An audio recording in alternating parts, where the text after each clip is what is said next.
Assalamualaikum warahmatullahi wabarakatuh. Saya Nur Fazlin Hasrina binti Muhammad Zaki, nombor matrik 170733232. Buku Potret Politik Kaum Muslim di Perancis dan Kanada mempunyai 4 orang penulis yang utama. Penulis yang pertama ialah Dr. Afadlan. Beliau mendapat kelulusan dalam Sarjana Muda Hubungan Internasional di Universiti Gajah Mada pada tahun 1975. Kemudian beliau melanjutkan pelajaran dalam ijazah sarjana di 2 buah universiti, iaitu Universiti Denver pada tahun 1984 dan Universiti Flinders pada tahun 1995. Penulis kedua ialah Dr. Duraruddin Al-Mashad. Beliau merupakan penyelidik di Pusat Penyelidikan Politik LIPL. Beliau merupakan lulusan Sarjana Muda Politik di Fakulti Sosial dan Politik Sains Universiti Indonesia. Beliau banyak menghasilkan penulisan berkaitan politik di seluruh dunia. Penulis yang ketiga ialah Dr. Muhammad Hamdan Bashar yang merupakan penyelidik utama politik di Pusat Penyelidikan Politik LIPI, iaitu Indonesian Institute of Science. Beliau menjawat jawatan sebagai pensyarah pengajian pasca sarjana kajian Timur Tengah di Universiti Indonesia dan pengarah eksekutif di Indonesian Society for Middle East Study. Penulis yang keempat ialah Dr. Profesor Mochtar Purwotinggi. Beliau mendapat kelulusan dalam ijazah sarjana muda Universiti Gajah Mada pada tahun 1973. Seterusnya, beliau melanjutkan pelajaran ke Universiti Massachusetts dalam program ijazah sarjana dan menyambung di dalam pengajian falsafah di Universiti Honolulu, Hawaii. Keempat-empat penulis ini mempunyai kepakaran dalam bidang politik. Ini dapat dibuktikan melalui banyaknya penulisan-penulisan mereka dan buku ini merupakan salah satu daripadanya. Buku ini mempunyai 5 bab yang utama. Bab yang pertama menceritakan mengenai masalah hubungan di antara Barat dan Muslim. Bab kedua, Muslim di Kanada. Bab ketiga, Muslim di Perancis. Bab keempat, minoriti dalam masyarakat Barat. Dan bab yang kelima ialah catatan penutup.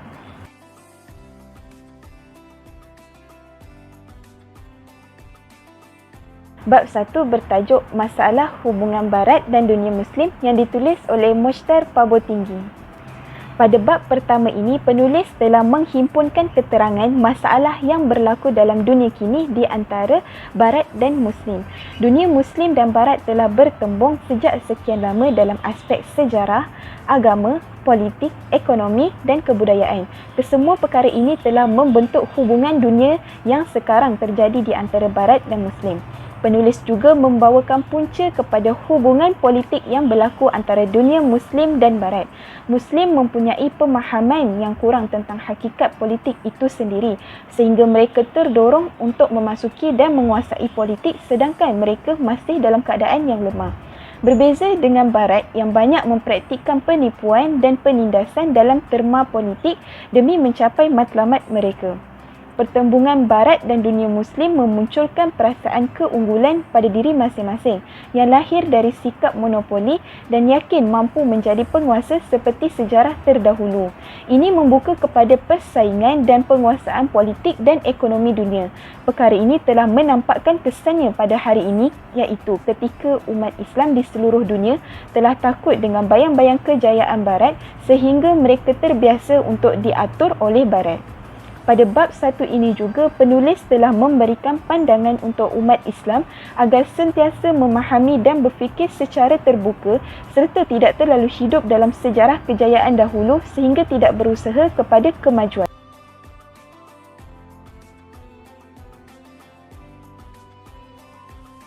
Seterusnya ialah bab 2 iaitu bertajuk Muslim di Kanada. Merujuk kepada pernyataan di sebelah, menyatakan bahawa adanya jaminan hak dan kebebasan bagi warga negara Kanada, yakni ianya untuk menjamin adanya masyarakat bebas dan demokratik. Negara Kanada merupakan negara yang bebas dan bersifat demokratik.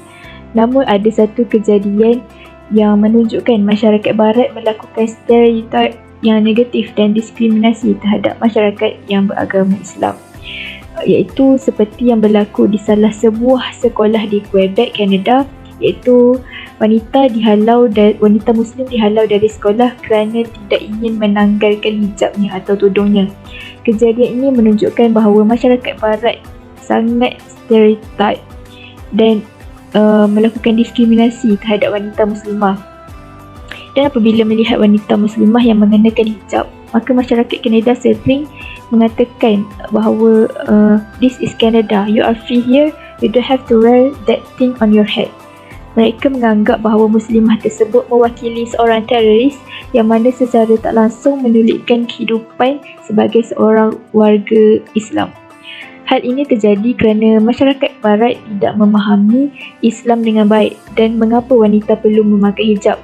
Dan mereka juga menganggap bahawa hijab ini adalah masyarakat kelas bawahan dan terkebelakang atau sesuatu yang dipakai oleh orang tua dan melambatkan wanita untuk bernikah. Dengan demikian, mereka menganggap bahawa wanita muslimah tidak harus mengenakan hijab atau tudung. Negara Kanada merupakan negara multikultural iaitu menerapkan persamaan hak dan tidak akan melakukan diskriminasi terhadap rakyatnya.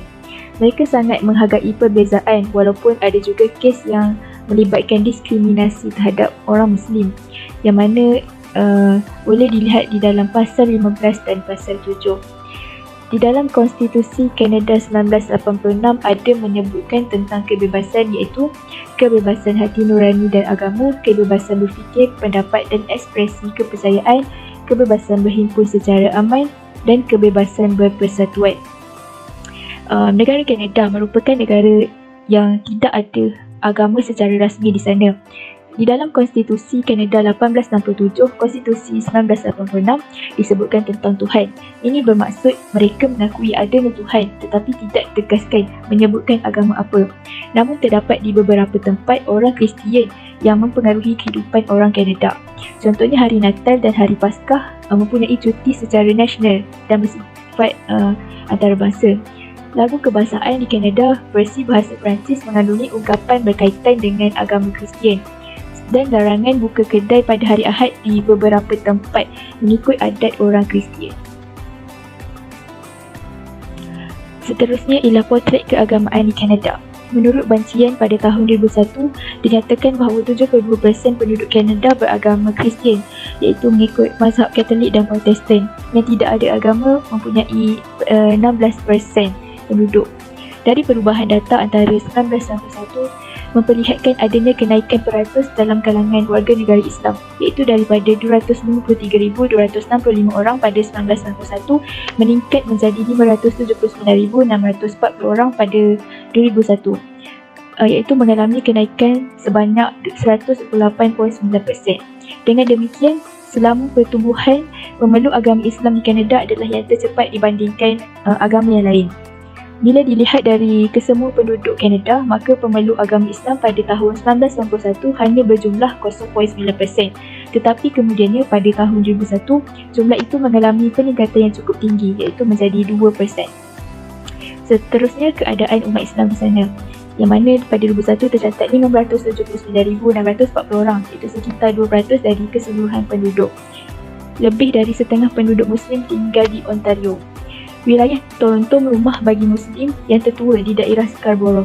Kota Ottawa, kota tertua penduduk Muslim menjadi pusat yang sangat penting untuk Muslim yang bagi orang Muslim yang berasal dari Lubnan. Kota lain yang diduduki oleh Muslim seperti Montreal, Vancouver, Calgary dan Edmonton. Hubungan antara organisasi Muslim. Seiring dengan perkembangan jumlah komuniti Muslim di Kanada, maka mereka memerlukan organisasi yang dapat menyokong kegiatan dan menyuarakan hak mereka. Jadi dua organisasi yang terbesar yang berada di Kanada yang mewakili masyarakat Muslim di sana iaitu CIC, Canadian Islamic Congress yang mewakili kelompok tradisional. Mereka ini banyak disokong dan didukung daripada pelbagai masjid yang ada di Kanada. Yang kedua ialah Muslim Canadian Congress iaitu MCC yang mana dikenali sebagai kelompok progresif yang liberal. CIC merupakan kelompok Islam kanan yang dibimbing para imam dan MCC kelompok kiri yang sekular dan liberal. CIC sudah lama terbentuk dan dianggap sebagai yang tradisional yang dah lama dan dianggap sebagai organisasi Islam terbesar di Kanada yang mewakili 70% Muslim di Kanada. MCC baru dibentuk pada tahun 2002 yang mana anggotanya tidak lebih daripada 300 orang tetapi mereka banyak bersuara di media massa. Selain dua organisasi ini, terdapat beberapa organisasi yang lain seperti The Canadian Council of American Islamic Relations yang didirikan pada 2001 serta banyak bersuara untuk pembelaan hak asasi manusia. Seterusnya, Salahuddin Islamic Center yang mengaku beranggota lebih daripada 20 orang dan mereka termasuk dalam berfahaman Sunni. Dan seterusnya, The Canadian Society of Muslims (CSM) yang bermarkas di Toronto, Ontario yang sudah ada sejak 1960 tetapi menjadi anggota rasmi pada tahun 1980. Yang mana bertujuan untuk mempromosikan suatu pengertian budaya Islam dengan pendekatan ilmiah melalui penyelidikan dan kegiatan lain.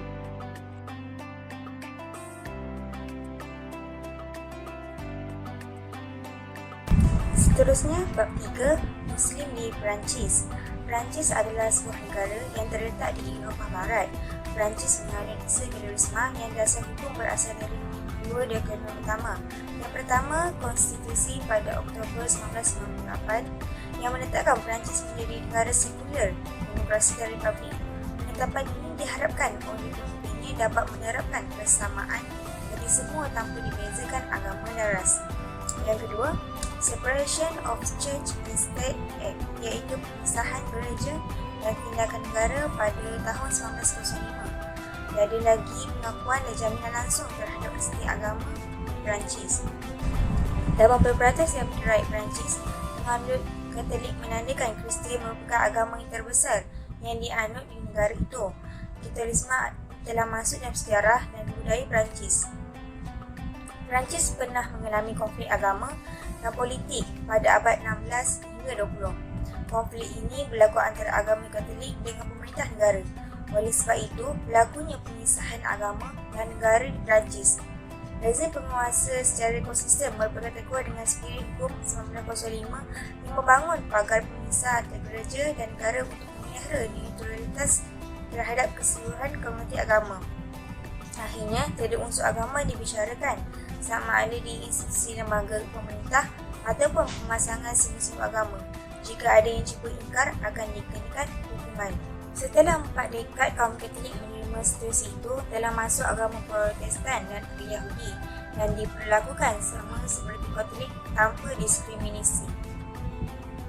Akhir abad ke-20, muncul Islam yang mendatangkan debat panjang tentang ketidakmampuan komuniti Islam untuk berintegrasi dalam Republik Perancis. Pemikir Barat dan Perancis berpendapat bahawa Islam secara intrinsik memang tidak selaras dengan idea model Barat, apatah lagi Islam dikenal sebagai ummah yang memberi ajaran komuniti yang tidak boleh dipisahkan. Untuk hukum keluarga dalam konteks undang-undang keluarga, Perancis tidak menampung kepentingan umat Islam.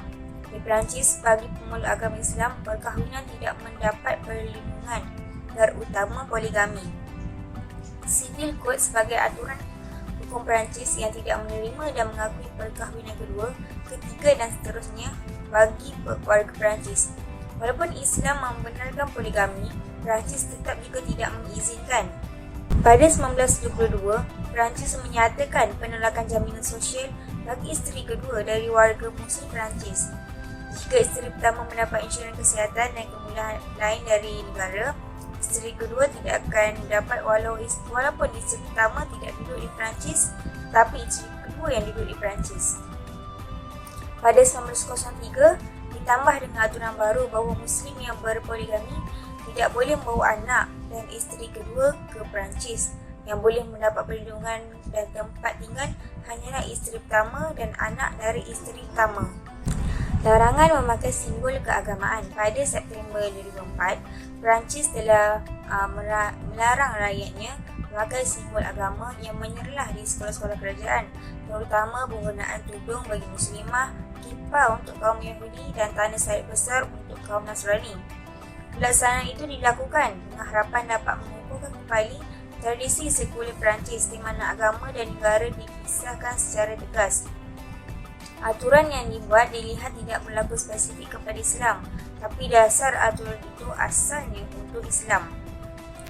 Ketika isu ini hangat, orang Islam yang banyak melakukan demonstrasi berbanding Kristian, sedangkan Kristian yang lebih ramai penganutnya. Hal ini kerana pemakaian tudung dan kippah adalah dua benda yang berbeza.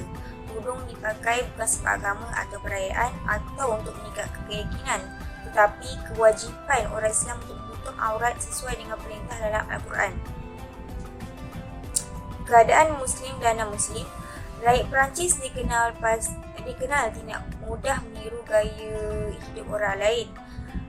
Menjadi kebanggaan mereka menjadi rakyat Perancis. Perbezaan rakyat Perancis dengan orang Islam diketengahkan, terutamanya isu tudung. Muslim telah mencapai perkembangan yang lebih baik dari masa ke semasa yang menjadikan rakyat non-Muslim risau dengannya. Pertamanya, jumlah tempat ibadah yang semakin banyak. Kedua, ramai Muslim yang memakai tudung. Yang ketiga, terdapatnya kubur bagi jenazah Muslim di kawasan mereka sendiri. Yang keempat, terdapat fasiliti umum atas nama Islam. Yang kelima, setiap wilayah pasti terdapat Muslim. Yang keenam, umat Islam cuba memperjuangkan hari raya untuk dijadikan hari cuti sebagaimana Yahudi dan Nasrani. Dan akhir sekali telah dibangunkan restoran cepat saji yang menyediakan makanan halal bagi Muslim. Mereka khawatir akan terjadinya reislamisasi di Perancis, khususnya di Eropah umumnya. Juga bertambah risau apabila marak terorisme yang mana ekstremis Muslim datang ke Perancis dengan lagak sebagai penjajah. Nasib komuniti Islam di Perancis ditentukan oleh politik dan suara Muslim tidak terwakili dalam parlimen. Dalam parlimen tiada wakil Muslim dan semakin lama semakin berkembang dan akhirnya menghasilkan 2 orang Muslimah yang menjadi senat. Ramai Muslim yang berpendidikan tinggi tapi ramai juga yang masih bergaji rendah. Rata-rata komuniti Islam hidup dalam sosial yang sederhana. Sekularisme yang diterapkan Perancis adalah neutral, bukan kekafiran atau ateisme. Mufti Agung Marcella menganjurkan umat Islam menerima prinsip sekularisme ala Perancis sebagai langkah ijtihad. Hal ini supaya Muslim dapat berinteraksi dengan budaya Perancis. Sekularisme yang dibawa Perancis bukanlah anti agama, tetapi juga tidak bersama agama.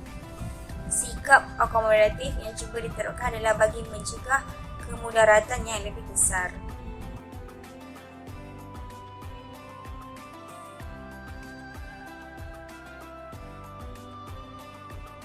Okey, seterusnya adalah kesimpulan bab daripada bab 4, iaitu keminoritian dalam masyarakat barat.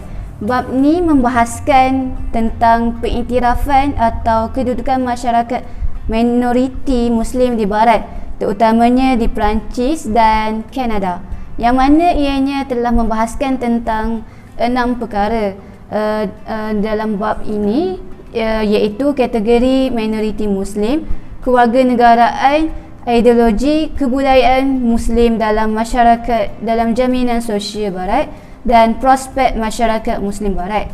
Kebanyakan penduduk minoriti Muslim di Perancis dan Kanada adalah migran.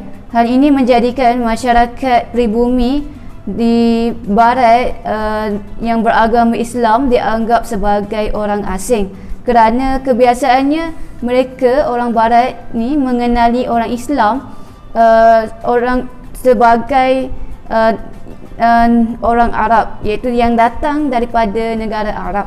Masyarakat Muslim di barat tetap dianggap sebagai orang asing walaupun mereka sudah menjadi warga negara dan sudah fasih berbahasa di negara-negara tersebut. Seperti negara Perancis, mereka telah fasih dalam bahasa Perancis.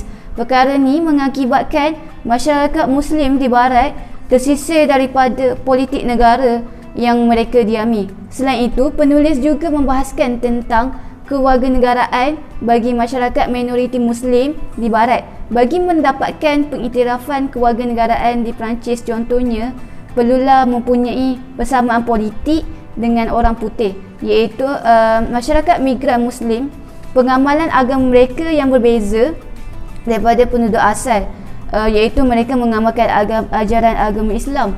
Oleh itu, ras, etnik, keturunan dan agama perlulah ditolak ke tepi apabila ingin menjadi bangsa Perancis. Dari segi ideologi, negara barat iaitu negara Perancis dan Kanada menggunakan ideologi liberal.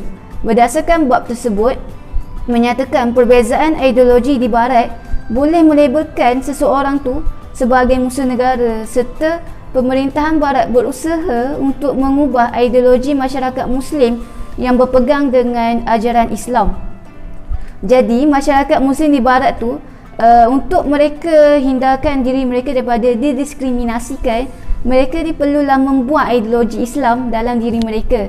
Seterusnya, kebudayaan dan keimanan dan kepercayaan masyarakat Muslim berbeza daripada masyarakat majoriti Barat. Perbezaan ini boleh menimbulkan konflik di antara masyarakat Muslim dengan masyarakat majoriti Barat. Contohnya, pemakaian tudung bagi perempuan dan pembinaan masjid dan laungan azan apabila waktu solat. Bagi masyarakat Barat, pengamalan beragama tu sebegini tak perlu pun ditunjukkan dan tak perlu dijadikan suatu identiti kerana ianya bersifat peribadi. Dalam jaminan sosial Barat bagi Muslim ialah dari segi kehidupan sosial masyarakat Muslim seperti dalam mendapatkan pekerjaan di negara-negara tersebut. Akhir sekali, dari segi prospek komuniti Muslim Barat pada masa kini, masyarakat Muslim sudah mula diterima dan oleh masyarakat majoriti di Barat, serta masyarakat Muslim sudah mampu menghargai dan mengambil sebahagian nilai kehidupan Barat. Hal ini menjadikan mereka mudah bergaul dalam masyarakat Barat.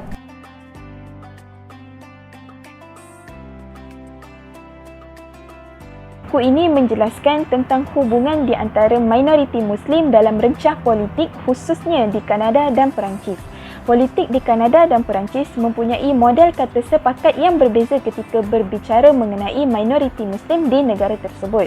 Namun mereka ini sama dari prinsip demokrasi di mana keputusan adalah berdasarkan persamaan nilai-nilai kebangsaan dan hukum. Kanada berhasil menggabungkan di antara konsep kepentingan dalam politik yang liberal dengan kepentingan keagamaan. Ini memberi peluang kepada minoriti Muslim di mana mereka mendapat perlindungan dari segi kebebasan beribadah, namun mereka masih tidak boleh mengurus dalam kepentingan yang umum. Perancis pula lebih peka dengan kewujudan kepentingan-kepentingan etnik dan budaya. Namun hakikatnya yang kita perlu faham bahawa kelompok minoriti Muslim masih menuntut keadilan bagi identiti dan kewujudan mereka untuk mendapatkan persamaan hak dengan individu yang lain di kedua-dua negara tersebut. Sistem kebangsaan moden yang mereka harapkan harus melindungi sosial minoriti berdasarkan etnik. Ini bagi memastikan kesejahteraan dan keselamatan minoriti Muslim di seluruh dunia.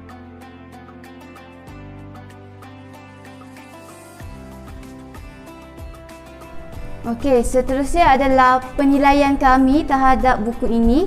Dari segi kelebihan buku ini, yang pertama adalah buku ini terdapat kata pengantar bagi memberi gambaran umum kepada pembaca terhadap buku tersebut.